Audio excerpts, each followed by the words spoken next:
Hello friends, exercise 2.4 से question number 5 करेंगे। Factorise करना है। दो क्वेश्चन दे रखे हैं आपको। फर्स्ट पार्ट देखिए, 4x² plus 9y² plus 16z², ये तीन टर्म्स स्क्वायर में लिखी हुई हैं, plus 12xy minus 24yz minus 16xz, और फिर आगे ये तीन टर्म्स लिखी हुई हैं। अब आप जब इसे ध्यान से देखोगे तो आपको ये एक आइडेंटिटी का एक्सपेंशन दिखेगा। ये आइडेंटिटी है a प्लस बी प्लस सी का होल स्क्वायर। इसमें 6 टर्म्स आती हैं इसके एक्सपेंशन में, a² plus b² plus c²। यहाँ भी देखिए ये तीन टर्म स्क्वायर में लिखी हुई हैं।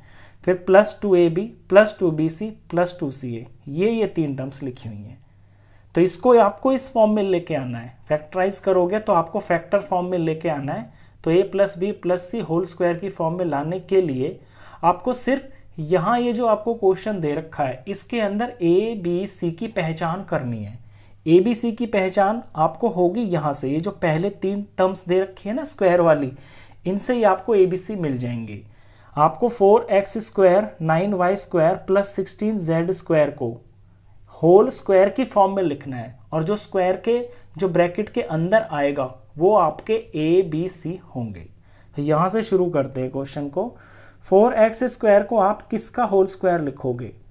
4 का स्क्वायर रूट 2 होता है और x² का स्क्वायर रूट x हो गया। तो इस 4x² को हम 2x² लिख सकते हैं। अब ये जो स्क्वायर है ना, ये वाला स्क्वायर है, और जिसके नीचे नीचे का जो पार्ट है ना, ये है a। तो 2x इसके अंदर a है, यानी कि वो पहला नंबर है जो हमें इस ब्रैकेट के अंदर लिखना है। ऐसे ही यहाँ से हम सेकंड नंबर पता करते हैं। प्लस में 9 का स्क्वायर रूट 3 होता है और y² का स्क्वायर रूट y होता है। तो 9y² को हम लिख सकते हैं 3y का होल स्क्वायर, ये इसके बराबर होगा। फिर आगे बढ़ते हैं। 16z², 16 होता है 4 का स्क्वायर और z² होता है z का स्क्वायर, तो इसे हम ये लिख सकते हैं 4z का होल स्क्वायर। तो यहाँ से a और b और c ये तो मेरे को पता चल गई है, लेकिन क्वेश्चन में एक चीज़ ध्यान देने की और भी है, क्योंकि अगली वाली जो टर्म्स है ना, इनमें ये दो टर्म्स नेगेटिव है। इट मीन्स इन तीन में से कोई टर्म तो नेगेटिव है। वो यहाँ पे नेगेटिव इसलिए नहीं पता चल रही क्योंकि यहाँ पे ये स्क्वायर में है। अगर नेगेटिव होगा भी कोई यहाँ पे नंबर, तो जो स्क्वायर में लिखा है वो तो पॉजिटिव ही होगा ना। वो आपको यहाँ देख के समझना होगा कि कौन सी वाली टर्म जो है इन तीनों में से नेगेटिव है। अब ये जो इसके आगे टर्म लिखी होती है ये वाली, ये होती है 2ab, ये होती है 2bc और ये होती है 2ca। अब इनमें आप ये देखिए, जो नेगेटिव वाली टर्म्स है ना, ये -24yz है और -16xz है। इन दोनों में कॉमन चीज़ क्या है? कॉमन वेरिएबल यहाँ पे मेरे को z दिखाई दे रहा है। तो यानी जिस टर्म के अंदर z है ना, वही टर्म आपकी नेगेटिव है। वो टर्म इन दोनों को नेगेटिव बना रही है। तो इन तीनों में देखिए z कहाँ पे है? तो z है आपका यहाँ पे लास्ट वाली, यानी कि थर्ड वाली टर्म में, जिसे हम c बोल रहे हैं यहाँ पे। तो यहाँ आप इसमें माइनस लगा दोगे।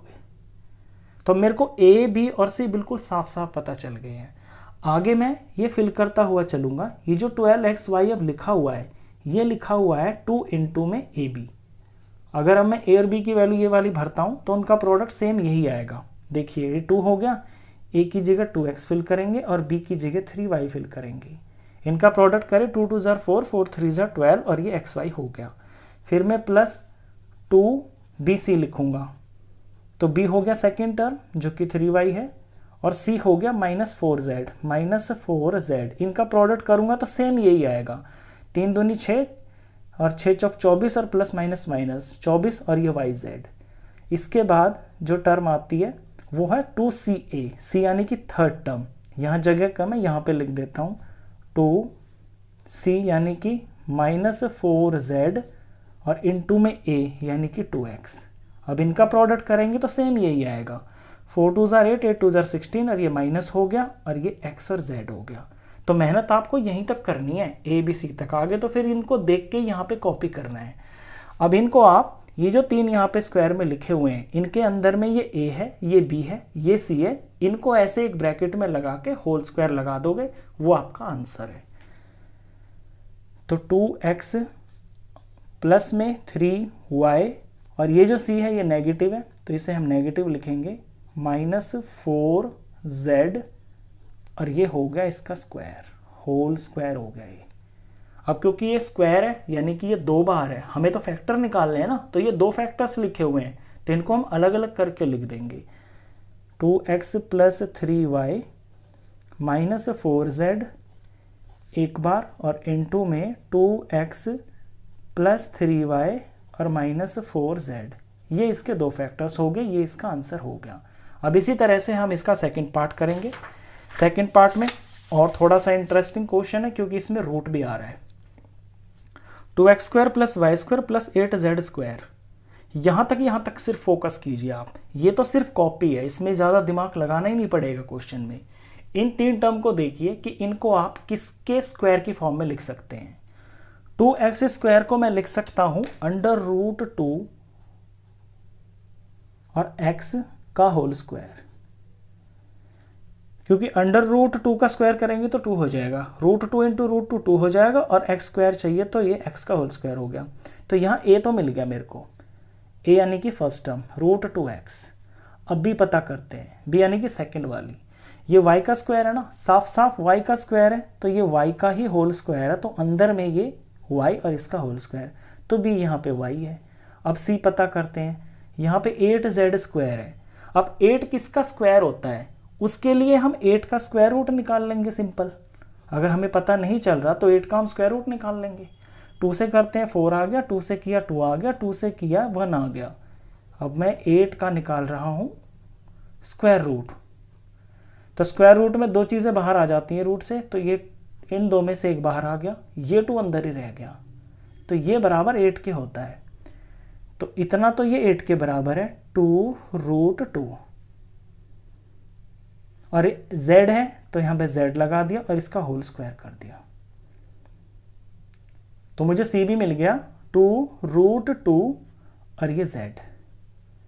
तो a और b c तो मेरे को पता चल गए हैं। अब आगे में ध्यान दीजिए, ये जो आगे टर्म्स लिखी हुई है ना, ये +2ab लिखा है, ये 2bc लिखा है और ये 2ca लिखा है। अब इनमें ये दो टर्म्स नेगेटिव की है, तो ये जो दो टर्म्स नेगेटिव की है ना, it means in a b c, ये जो ब्रैकेट के अंदर है, इनमें से कोई टर्म तो नेगेटिव की है। वो पता तब चलेगा जब हम यह ध्यान से देखेंगे कि जो नेगेटिव वाली टर्म्स है इनमें कौन सा वेरिएबल कॉमन है जो दोनों में है। तो वो है यहाँ पे x, यहाँ भी x है, यहाँ भी x है। इट मीन्स जिस टर्म के अंदर इन तीनों में से x है वही टर्म नेगेटिव है। तो यहाँ तो फर्स्ट वाली है ये √2x, तो इसमें मैं माइनस लगा दूंगा, यानी जो पहली मेरी टर्म है ये नेगेटिव है। बस इसके बाद और मेरे को अब कुछ नहीं करना, अब सिर्फ मेरे को कॉपी करना है। ये प्लस, ये 2, ये a एक की जगह पे लिखा जाएगा -√2x, और इसके साथ में b की जगह y, फिर प्लस में 2, फिर है ये b की जगह पे लिखा जाएगा y, और c की जगह पे ये 2√2 और ये z। फिर ये तीसरा है 2ca, 2 का 2, c की जगह पे यही 2√2z, और a की जगह पे ये -√2x। आप मल्टीप्लाई करके भी चेक कर लेना, यही आएंगे। दिखाई देता हूं यहाँ पे, ये माइनस का माइनस आ गया, ये 2√2 आ गया और ये xy आ गया। अब 2 2 4 और ये √2, 4√2 आ गया और ये yz आ गया। यहाँ पे 2 2 4 और √2 और √2 2 हो गया, तो 4 2 8 और ये माइनस और ये x और z। यहाँ पे ज़्यादा मेहनत नहीं करनी है आपको, यहाँ तो सिर्फ आपको कॉपी करनी है, सारा ध्यान यहीं पे लगा देना है। अब ब्रैकेट के अंदर में जो जो चीज़ लिखी हुई है ये आपका a, b और c है, तो इन्हें हम ब्रैकेट में लिख देंगे -√2x प्लस में y और प्लस में ये 2√2z। ये जो सारा एक्सपेंशन लिखा हुआ है ये a + b + c इसका होल स्क्वायर लिखा हुआ है। ये फैक्टर हो गया, क्योंकि दो फैक्टर है तो इन्हें हम दो बार करके लिख देंगे, -√2x प्लस में y प्लस में 2√2z, और एक बार और -√2x प्लस में y प्लस में 2√2 और ये z। ये इसके फैक्टर्स हो गए हैं। क्वेश्चन खत्म।